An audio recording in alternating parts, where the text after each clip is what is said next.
Тунтев, благодарам за разговорот за Гласот на Америка. Потребен ли е на Северна Македонија национален авиопревозник и што во овој момент се прави во таа насока?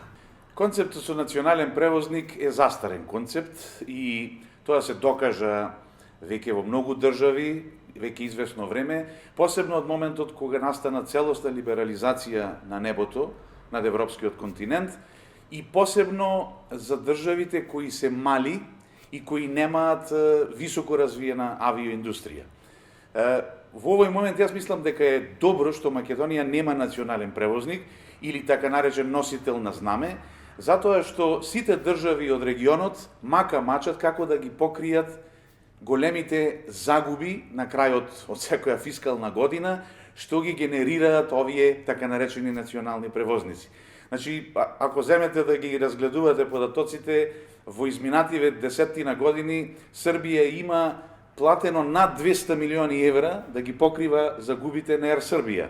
Секоја година Montenegro Airlines, Црна Гора ги покрива загубите во вредност од десетина, 15, 20 милиони евра, Кроација 30-40 милиони евра, исто и во Босна. Adria Airways веќе Словенија прекина да ги покрива загубите и Adria Airways банкротира.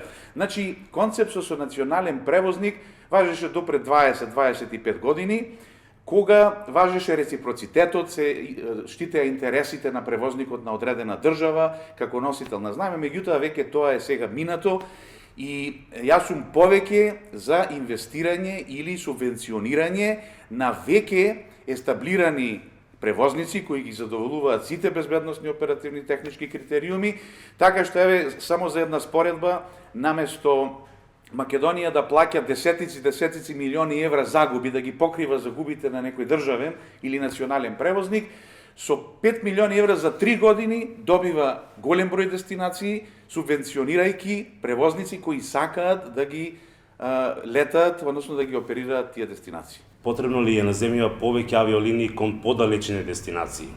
Видите, потребите ги дефинира бизнисот. Значи, не можете вие со декрет да воведете линија Скопје-Њујорк или Скопје-Мелбурн. Тоа ќе го оцени превозникот дали има пазар за тоа. И јас повторно велам, сите држави во регионот, Западен Балкан, Југоисточна Европа, се многу мали за да имаат сите директни линии до големите европски или светски дестинации. Многу е пологично да има комјутери, значи мали превозници со помали превозни капацитети, кои за поевтина вредност ќе ги носат патниците до поголемите хабови, значи тоа се поголеми аеродроми во Европа и од тука ќе продолжат со своите патувања до светските дестинации. Како прв човек на Агенцијата за цивилно воздухопловство, колку македонското небо во овој момент е безбедно, односно колку е безбедно да се лета од и кон земјава? Видите, во воздушниот сообраќај нема граници. Значи, воздушниот сообраќај не познава граници, не познава различни критериуми или услови и фактички областа на воздушниот сообраќај е најрегулираната област во сите држави, па и во нашата држава. Така што сите критериуми од безбедносен аспект, кога речам безбедносен, мислам и на security, на safety, и од оперативно-технички аспект, што важат низ развиените држави, важат и во Македонија. Дали секој нов авиопревозник кој оперира од Северна Македонија претходно подлежи на соодветни безбедносни контроли? За да оперира еден превозник, прво треба да ја достави до Агенцијата за цивилно воздухопловство неопходната документација. Таа документација е дефинирана со меѓународната воздухопловна регулатива и тука правилата се строги и прецизни, доколку ги исполни условите и од безбедносен и од оперативно-технички карактер, односно аспект, тогаш се дава одобрение за оперирање, односно за користење на нашето небо, односно за полетување и слетување на нашите аеродроми. Значи, од тој аспект, секоја авиокомпанија мора да ги задоволи тие услови, а подоцна постои еден систем на инспекција, така наречен САФА, тоа значи инспекција на странски превозници на територијата на одредена држава. И низ тој систем државите се договориле дека ќе ги проверуваат точно тие критериуми кои важат на секаде.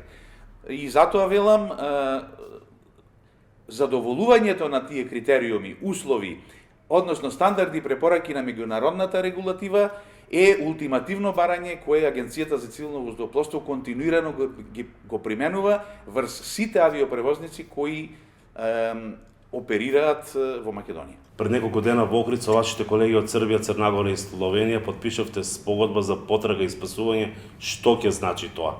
Од 2016 година се разви една автохтона балканска иницијатива за постојање на регионален советодавен комитет за потрага и спасување во цивилниот воздушен сообраќај. Значи, идејата е да се хармонизираат сите активности околу потрага и спасување во несакани ситуации, значи во емердженси случаи, и да се продлабочи прекуграничната соработка помеѓу државите членки. Тоа значи дека во било каков случај на непријатна ситуација, незгода, несреќа, инцидент или сериозен инцидент, капацитетите на сите држави кои се дел од овој расарак, така наречен комитет, ќе бидат употребени за да се даде соодветна услуга за трагање и спасување, односно за помош на унесреќени лица и спасување на материјални добра. Уште еднаш благодарам за разговорот. Ви благодарам јас вам.